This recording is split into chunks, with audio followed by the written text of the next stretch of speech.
all H-1B visa holders, including current visa holders, should pay 1 lakh US dollars every year for their employer, or they will be barred from entering in the country. How would you? It's a big setback for the India and other countries whose citizens or people are going to work in United States of America. No, you're very right. I think this definitely is a setback for all H-1B holders, because it is applicable not only to new applicants, but it's also applicable to those who are already living there, and which means that they have to give 100,000 US dollars every year, which means in the context of India, it translates to about 88 lakh rupees every year.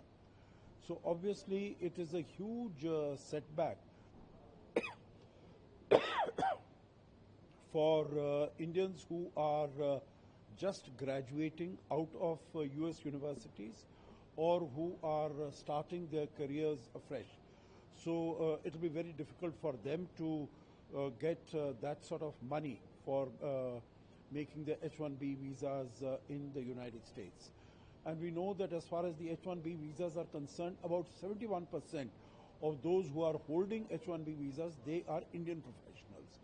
So it is going to be a big setback. It's also going to, we'll really have to wait and see, because usually what happens is that it is the employing company, the employing firm, which pays this fees for the completing the visa application of those whom they want to employ. But we'll really have to wait and see whether many of those companies would be willing to pay this high fees every year for the H-1B visas. So definitely that is a big setback. It will be for Indians definitely, but I think it's also a very big setback for the American high-tech industry, because it is the high-tech industry which employs all these Indian professionals.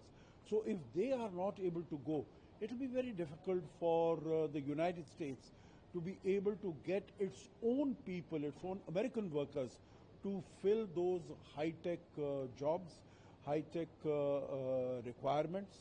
And so I think as far as the dominance of the United States in the high-tech sector is concerned, the world over, that is definitely going to suffer.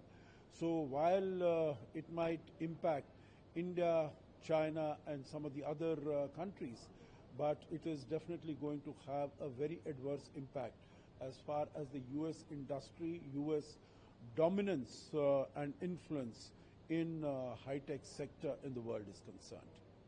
The current sitting member of parliament and former minister of external affairs, has raised question on this, said the US is systematically turning on the screws on India. No, that is what it appears, because if you look at the decisions by the Trump administration last few times, over the last few days and weeks, for instance, imposing 50% tariffs on India, 25% as reciprocal tariffs, 25% because India is buying oil from Russia, without applying these tariffs on China, which is even a bigger importer of oil.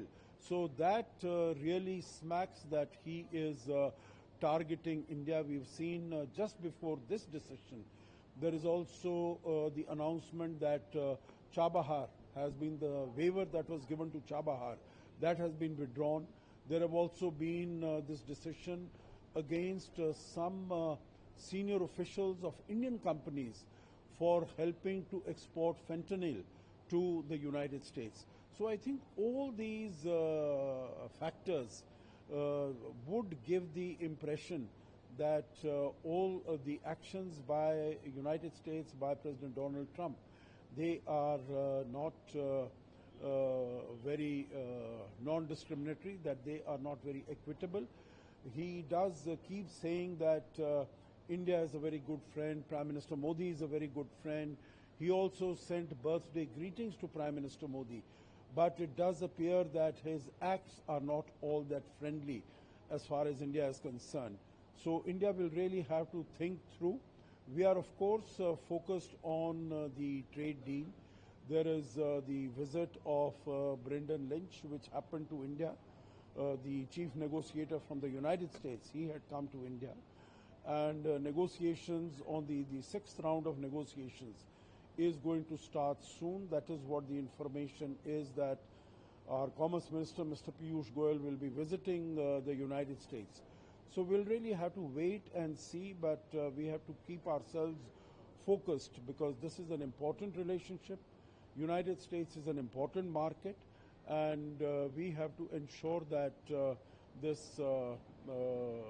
relationship does not suffer as a result of this trade tiff between the two countries. Sir, my last question on the way from Pakistan Defense Minister Khwaja Asif, he said we are going to extend our nuclear. Yeah, we have seen all these reports that are coming from Pakistan. Of course, Pakistan seems to be projecting as if it's got a new partner in its fight against India, but the Saudi officials have very categorically